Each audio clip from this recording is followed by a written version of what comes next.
This is Covering the Spread, part of the FanDuel Podcast Network.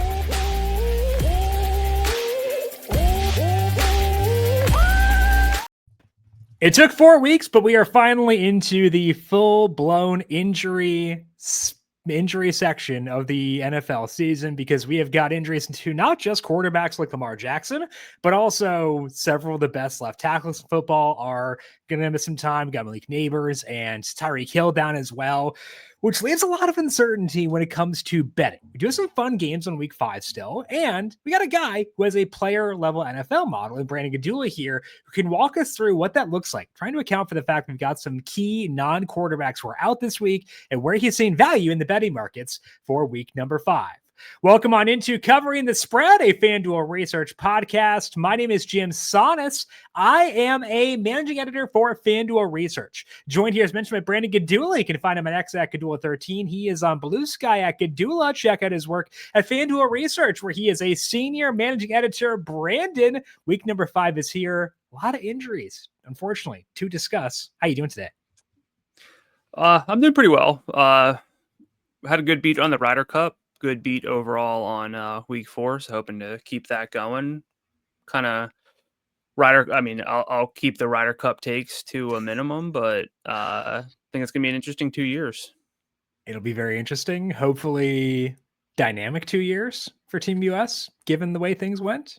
Or did they do enough where they think they don't need to change a lot? I don't know. Oof. That's like I think that's we can't get into it. Now's not the time for it, but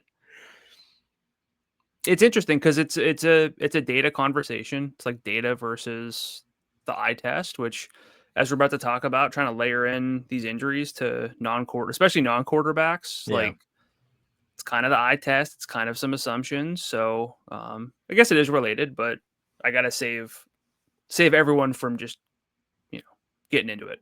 Covering the spread after dark for the full Ryder Cup breakdown. Brandon's thoughts on captain selections, Rory McIlroy getting revenge, double barrel middle fingers to the crowd. Go off, King. That's my perspective on that one. But we'll get covering the spread after dark to go full Ryder Cup coverage there. For today, we're going to break down our thoughts on NFL week number 5. We're going to go through Brandon's process and kind of how much confidence we can have when we're trying to project a team missing a key player, specifically a non-quarterback. Like, let's say I show value on the Giants this week. Do I feel good enough about my projection to take that? We'll talk about that with Brandon. Then we'll go through Bucs at Seahawks, Patriots, Bills, Chiefs, Jags, and more to get you ready for week number 5. But first, a reminder to make sure you are subscribed to Covering the Spread wherever you get your podcasts. Our week 6 college football preview with Kent Padgett is already up, broke down his thoughts on the biggest games across college football in week number 6. And when tomorrow, Annie Nader will join me to break down her thoughts on her top player props for NFL week number 5 as well. Those shows on both the Covering the Spread podcast feed, wherever you get your podcasts, but also, of course, the FanDuel football betting YouTube page, where you can also find our DFS breakdown for week number 5 with me and Brandon there. That'll be up on Tuesday, live at noon Eastern, or Thursday, live at noon Eastern. Went back to the Ryder Cup discussion there. But that'll be on the FanDuel Football Betting YouTube page each and every week on Thursday. Go there, leave us a thumbs up, and turn on notifications to get notified as those pieces go live each and every weekday. FanDuel is getting you ready for kickoff with an offer you won't want to miss. New customers can bet just $5 and get $300 in bonus bets if you win. That's right. Pick a bet $5, and if it wins, you'll unlock $300 in bonus bets to use all across the app. You can build parlays, bet player props, ride the live lines, whatever your style, FanDuel has you covered. NFL season is finally here. Only question is, are you ready to play? Must be 21 plus and present in select states. For Kansas, in affiliation with Kansas Star Casino, or 18 plus and present in DC, Kentucky, or Wyoming. First online real money wager only. $5 first deposit required. Bonus issued as non-withdrawable bonus bets, which expire 7 days after receipt. Restrictions apply. See terms at sportsbook.fanduel.com. Gambling problem? Call 1-800-GAMBLER or visit fanduel.com/RG. Call 1-888-789-7777 or visit ccpg.org/chat in Connecticut. Visit mdgamblinghelp.org in Maryland. Hope is here. Visit gamblinghelplinema.org or Call 800-327-5050 for 24/7 support in Massachusetts, or call 1-877-8-HOPE-NY or text HOPE-NY in New York. Let's begin things with that wide receiver discussion, because it's a big part of this Week 5 NFL slate. No Tyreek Hill for the rest of the year, no Malik Neighbors the rest of this year. You've got a player level model that can account for those kinds of things. Now, I want to ask you, we talked about the process for that last week, but how willing are you, like from a field perspective, to bet into a line that shows value in those spots, either for or against those teams? Because we're always just kind of guessing at the value of players and stuff like that. We're projecting what they look like in new roles, a lot of dynamics at play. So let's say you see value in a spot where there's a key injury impacting things. How trusting are you in what you see there? Yeah, I think what you pointed out too is really important. The one part that might get tricky whenever you do something like this. So, I built out a player model based on a lot of different metrics that are really descriptive metrics, and I let that guide me. I let people who are smart tell me how good certain players are. I let data do a lot of the talking, but you take some really, really important pieces of NFL offenses off the field, and those descriptive stats for a Wan'Dale Robinson without Malik Neighbors, a Jalen Waddle without Tyreek Hill, those aren't the same players with and without their respective wide receiver ones drawing a lot of attention.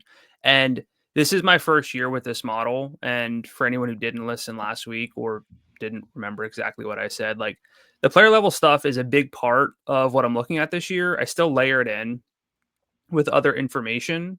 But it's a piece of the puzzle. And as I'm doing this for the first real time for a lot of, like a lot of key non-quarterback injuries, we've had a couple, but you think back to like the CD Lamb, it's like, well, George Pickens is good. He can kind of step up, give him a little bit of a boost. But when you really get into it, it's like Miami is different to me because they have a lot of other talent. Like, what if Jalen Waddle could just be a wide receiver one in the NFL, and Devon Achane just gets like a Christian McCaffrey role while Ollie Gordon takes more of the rushing? Like, that's not baked into really how these guys have been used.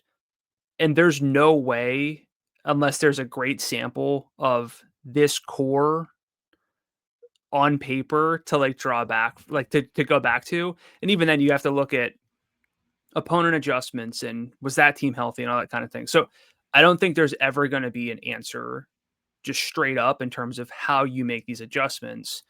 But I still think you can kind of do your best and make certain assumptions. But really what this comes down to for me personally, like, I'm risk averse. I think I'm not like the smartest guy in the room when it comes to this stuff. So that's why I build a lot of what I do on a wisdom of the crowd's mentality. And yeah, then I make my own adjustments because I think I know some things, right? I know how to use data, adjust for certain stuff. That's where I think I can really make a difference in terms of what I'm looking at. So to lay all this out, like, think back to last week, no CeeDee Lamb. Do you project George Pickens to become, basically someone who looks like a top 5 receiver in the NFL? You could say yes. You could say no. I think you're kind of right, but you could be proven wrong next week if things don't go his way. That's what makes the NFL so interesting. And to answer your question, like, in a perfect world, kind of your model or your read on things is kind of in line with the overall market because you don't want to be that far off. Right. So when you get to a point where you're slightly off because you think there's not enough of an adjustment or too big of an adjustment, it's really on you to determine whether you think you did things the right way and whatever your process is. So I've got my process. I believe in it, but really, like, to answer this question, I'll do it if I see enough value. If I think it's close, in this instance, I'll take a week off from like the Giants. I'll kind of look, I'll assess, And it's a long season. I know we're already getting into week 5, but that's the NFL. I'm not the kind of person who just gets something on every game. Right. I want to feel confident in what I'm seeing. And so I'd rather walk away feeling like I made, a handful of plays that I believe in than just sprinkle things out, because it's like, you know what? We don't know what the Giants are going to look like. New quarterback, rookie running back. This team's decimated. Clearly the Saints are going to, it's like, I haven't, that's like my closest game to market this week, Yeah. which is funny. So I'm just going to sit it out, and I have to be okay with that. What about you? I'm in line with market too in that game. Yeah. So it's one of those where like when I'm trying to like project a team in a new situation, I always try to do it like the way I think is right. But in doing so, I want to know, am I more likely to over or under project this team when I'm making out this projection? And I kind of want to know, okay, if my model is off directionally, which direction is it off? So like for the Dolphins this week, I'm setting their projected efficiency because that's kind of what drives my model without Tyreek Hill. And there is some guesswork involved there. I thought that if I were to be directionally off in the Dolphins in any way, I would be too high on them. And so when I see that I've got value in the Panthers money line and then the under in that game, I am very willing to take that because I think that I can have a good idea of directionally which way am I more likely to be wrong. And so like if that aligns with where I'm seeing value, I'm going to take that pretty enthusiastically. If it's where, okay, I'm worried that I am over dinging the Dolphins and I show value in the Panthers money line and the under, then I'll probably sit it out like you said. So it depends on like, I always want to know if I'm wrong, how like directionally, which way am I wrong? And that to me helps dictate whether I bet it or not. Yeah. And within that, like you can basically have a team's efficiency to like the 1,000th decimal, and there's still in-game scoring variance where they just don't do what you need them to do on the scoreboard. So there's all these layers. And to be honest, like, yeah, we got 4 teams on bye, so we don't have as many options this week. But again, I just come at things like I want to make sure I believe in it. I do my best to make these adjustments. I see what I see, and I kind of go from there. And I think anybody who's extremely confident in how to adjust, like we've heard it before in terms of fantasy football and player usage and roles and all this kind of stuff, we don't know until we kind of know. And even then roles can change like week to week and usage and everything. So I think you have obviously you have to account for it. Yeah. I wish I had a better answer, but what I learned in doing this process was really figuring out how the puzzle pieces fit together for a certain team to kind of predict next week's efficiency. So it's been really helpful. And it is hyper relevant when we talk about the first game that is on the schedule for this week, trying to project for injuries because the Bucs got a lot of them. So let's talk now about that first game. The Buccaneers at the Seahawks right now, FanDuel Sportsbook. Seahawks a pretty heavy 3-point favorite. That is, it's pretty much 3.5. -3 on them is -124. Total in this game is 44.5. And when they were talking to Todd Bowles Monday, he said he could not list all the guys getting MRIs. Not great, Bob. So a lot of injuries in the Buccaneers. What's your read on them entering this matchup with Seattle? Yeah, you got to account for the injuries, I'm sure almost everybody listening it's not like a flex. I did this because I was really fascinated by it, but like adjusting like to the player level, like you have to account for that. But this team's been injured in various ways, the Buccaneers, and they kind of overperformed to the point that I'm like, again, coming at it from like a risk averse standpoint, I'm like, this can't be right. It's really interesting whenever you have a team like this that kind of overperforms what you think, like they just won't go away. Kind of, right. It's really difficult. And then you have a team like the Seahawks that look good on paper. If you look at the betting numbers, if Jim, you want to read those off for us from FanDuel Sportsbook. Yeah, right now, 69% of the bets in the spread are on Tampa Bay, but 51% of the money is on Seattle. Yeah, it's just really interesting here. And so to see that, it's difficult to kind of go against it in a sense, But as far as these teams, I have the Seahawks offense and defense a little bit overrated for what they've put on paper. Yeah. Not substantially so, but a little bit. Sorry to clarify, that's based on what I think your expected points per play should be and what it has been.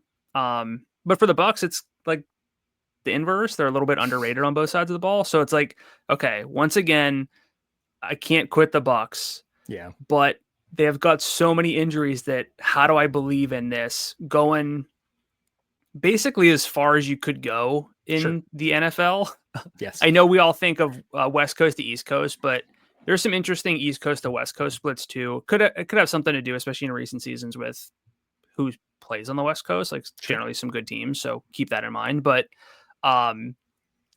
Seattle's also on that mini bye playing Thursday last week. So like my model has this one, Seattle -2. I've got the total at 43.3, so it's not enough there. So it basically like says, if anything, consider the Buccaneers spread. But after like everything we said, I'm like, I don't want, like, I can't. I think your model's kind of similar here. So I'm going to say I got some stuff for the other games. This one I don't have a great read on, so I'd probably just sit it out. But where are you with Tampa Bay and Seattle? I took the 3.5 Monday before the Bulls presser, and then I felt very stupid. So that tells you where I'm at. I was like, I saw Bucky get banged up, and I knew that they had some other injuries too. So I was like taking a risk, and I felt bad about that. So I have 3.5 in pocket, which, it's still about there effectively once you consider that it's +102 at +3 right now. I wish I hadn't though. So I'm on board with you where I want to sit this one out. The Bucs have proven they can get by when they have injuries. And I think that's a good trait to have. And it's an impressive mark for them, but I'm okay. I would prefer to have been able to sit this one out. I would not take the 3.5 now if it were presented to me, is the way I could say that there. So let's talk about the Sunday night game. That is the Patriots at the Bills. Right now, FanDuel Sportsbook, the Bills are favored by 8.5 in this one. Total is 50.5. And a lot of good underlying numbers for the Patriots so far. Drake May generating some buzz. Where are you at on Drake May? Entering a huge matchup here on the road against the Bills. Yeah, big matchup for sure. Drake May, the underlying EPA numbers look good. He's third in EPA plus completion percentage over expectation composite. If you remove turnovers, trailing just Jordan Love and Sam Darnold, which is pretty sick to see for the youngster. That said, it's really easy to have the Bills at the top of the league or very close to it. They're not quite there for me because their defense kind of bogs them down a bit. But I don't think the defense is going to refrain from liking some stuff in this game, especially against an offense that's showing life despite not the best skill players overall. Drake May just kind of get stuff done. I know generally people kind of sometimes reference that he does a lot of stuff in the second half, but that's fine for an over. So as a result here, I like the over. I know it's elevated, but scoring's trending up in the NFL through 4 weeks, but really it was a slow start to the season week 1. Scoring's been good the last 3 weeks. I don't think that you blindly just assume that scoring is going to continue to be elevated, that overs are going to hit at a substantial rate, but within the context of this game, I like it. Wind is down here. Like it's basically no wind, and I don't look at this stuff to be like, this is not the impetus for why I like a bet or don't, but it's nice to see. Since 2019, home games for Buffalo with single-digit wind speeds have gone over about 62% of the time. Buffalo's averaging 31.4 points per game in that split. I think if we're looking at the core markets, I like the over most. I've got this one at 54.7. I would also take a look at just Buffalo's implied team total, basically. But I also have Buffalo on the spread here as well. I've got them as double-digit favorites. I don't mind that. I really think that this team, their defense is fine enough, but New England's going to push them a bit.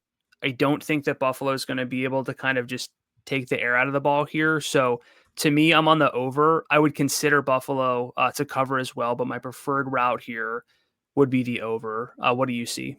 The exact same thing.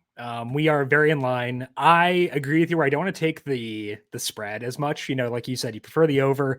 The reason I don't want to do that is because I think that if my model, like again, I want to know where my model's wrong. I think if my model is wrong in this game, it's too low in the Patriots offense because it dings them a lot for strength of schedule because they face some poop defenses so far. And it accounts for that pretty heavily. So when you look at like the raw numbers versus schedule adjusted, they get one of the bigger dings in the entire league.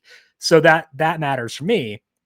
But I also I think Drake May's pretty good. I think that Josh McDaniels is pretty good offensive coordinator. So I think that if I'm off, I will be too low on their offense, but that's great for the over because I got this at 55. So pretty in line with you.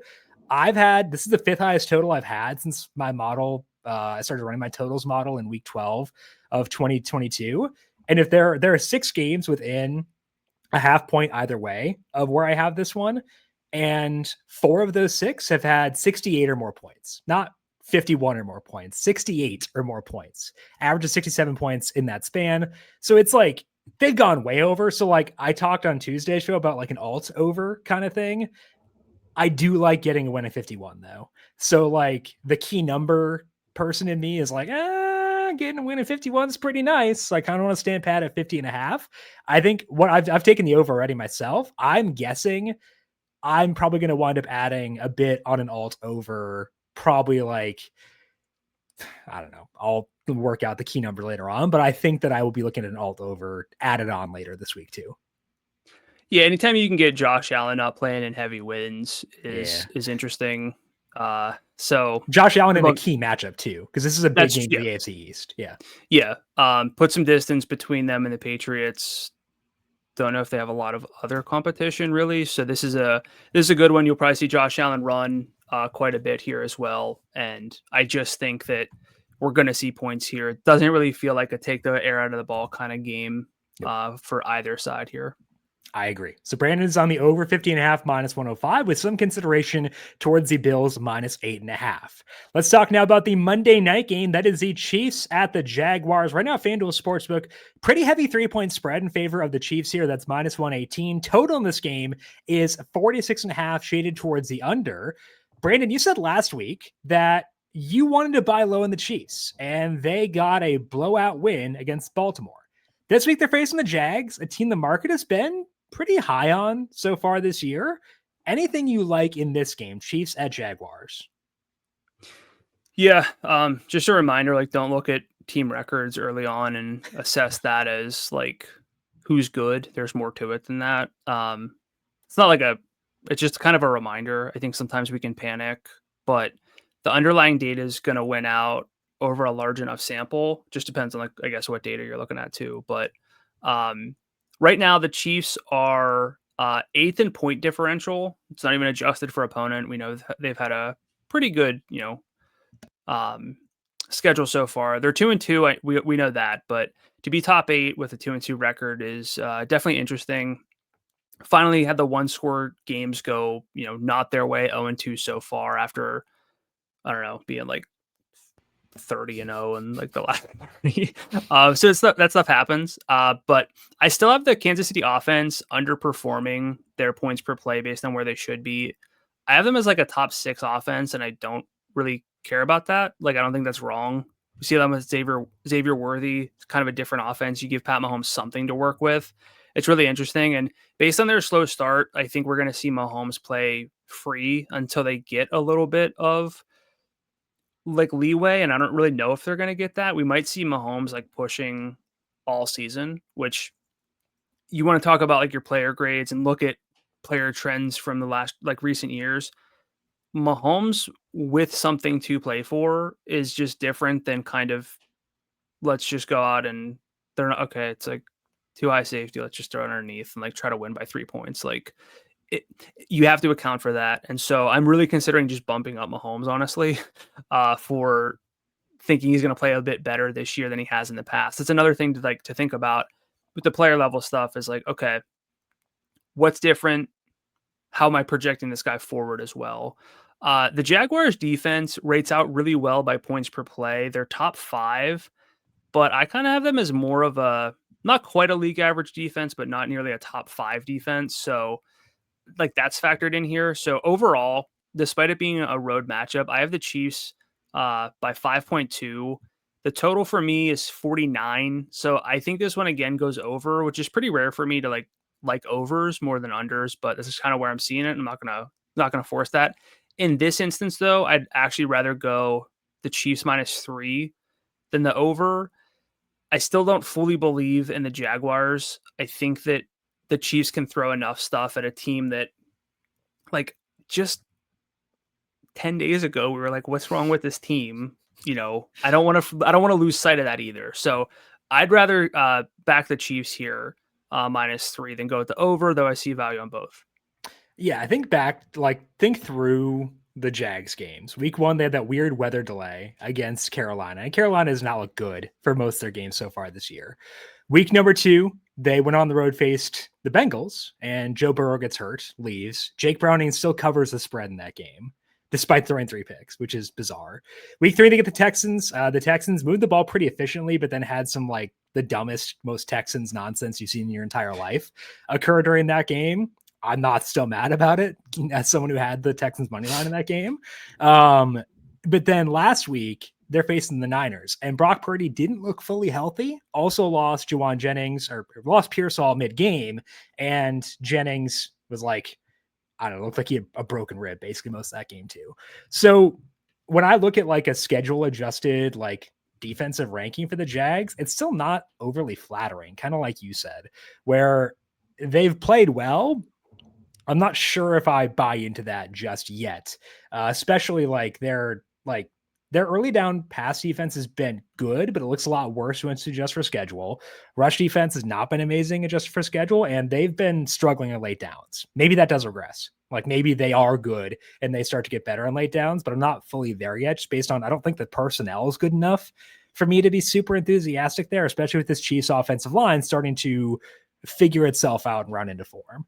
So I've got the Chiefs by 4.4, got the total right around the marker here. But I agree with you. If I were forced to bet this game, I'd be backing the Chiefs at -3.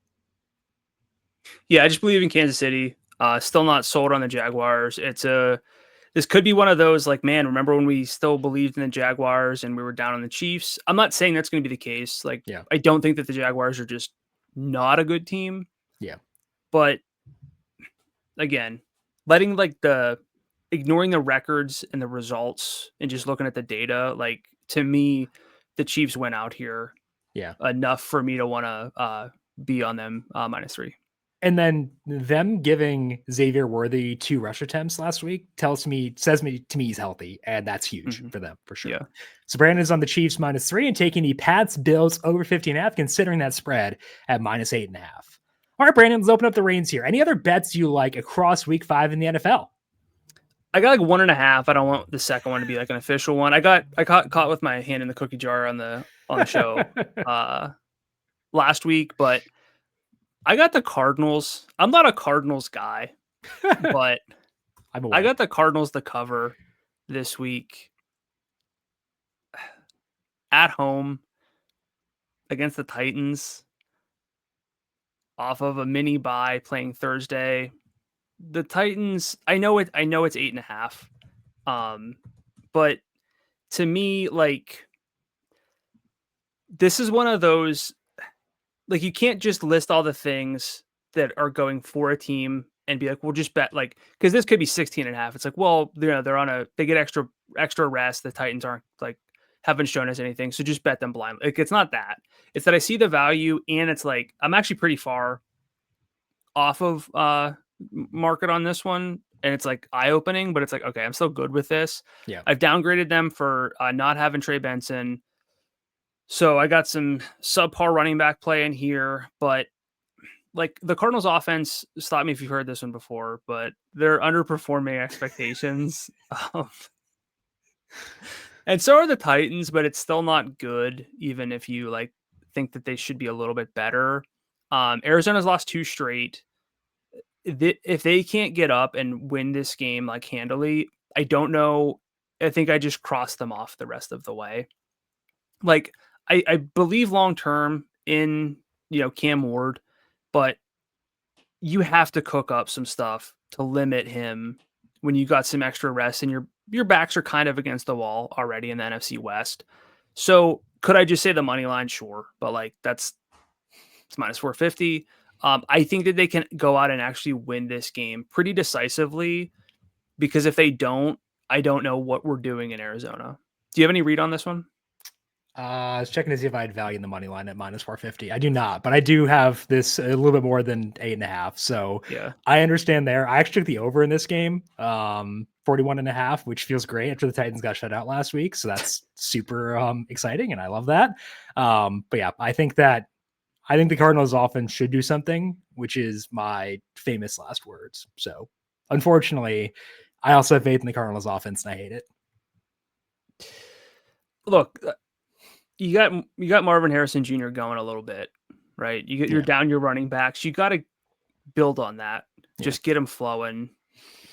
Just give 70% of your targets to your top two guys. Just like let it happen. Would be great, which means I assume then 50% Trey McBride and 20% Marvin Harrison Jr. because he is not allowed to get above 20% based on what we've seen so far. Okay, so back in the Cardinals, minus 8.5, minus 104. You mentioned a half one, a lean for you. What's that one? I just don't want it on the official record because there's enough about it that I don't like. But I like Denver plus 4.5 on the road in Philly. I think 4.5 in what could easily be a low scoring game is interesting. My model really, really likes Denver's defense. The offenses are pretty similar, and my model just likes Denver's defense substantially more than the Eagles right now. So to get the 4.5, I like that. And again, a game where I just think it's going to be pretty low scoring. Some interesting betting splits as well. Not that really drives anything for me, but I see enough value in it that I wanted to look at it. I don't really want an official, put it on the don't put it in the ledger, but I think Denver's kind of good, and it's a short week too, so it's like I get that, but I don't want to completely throw out the numbers and see something that's kind of interesting here. So I don't know where you are in this game. We don't have to talk about it too much, but I don't know. The model's loving Denver. I had the Eagles by 3, and I hate it. I know it feels so. I would show value. Feels wrong, and I hate it. Yeah. It's like I know Bo Nix looks better on Monday, but the Bengals ain't walking through that door again. So I am with you too, where it's like I see this. I understand why my numbers are here. It makes me want to yarf. So I understand why it's a half for you for sure. I get that. Yeah, I just think that with being a low scoring game, getting 4.5, boy, we'll find out a lot about Denver, I think. We will find out a lot about Denver. That is very, very true. All right. That is all that we have here for today on Covering the Spread. As mentioned, check out our college football week 6 preview with Kent Padgett tomorrow. Andy Nader swings by, talk about some player props for week number 5 as well. But Brandon, appreciate the time as always. Good luck to you in week 5. We'll talk to you later today for our DFS show as well. Yeah, looking forward to it. All righty. Find Brandon on X at Gdula13. He is on Blue Sky at Gdula. I am on X and Blue Sky at JimSannes. You can find FanDuel Research on X at FanDuel Research. Big thank you to our YouTube producer, Justin Lane, for his work in the video side of things. Thank you, Justin, as always. And thank you to everyone for tuning in. Good luck to you with your bets in Monday Night Football. We'll talk to you once again tomorrow. Talk about some player props for week 5. This has been Covering the Spread, a FanDuel Research podcast.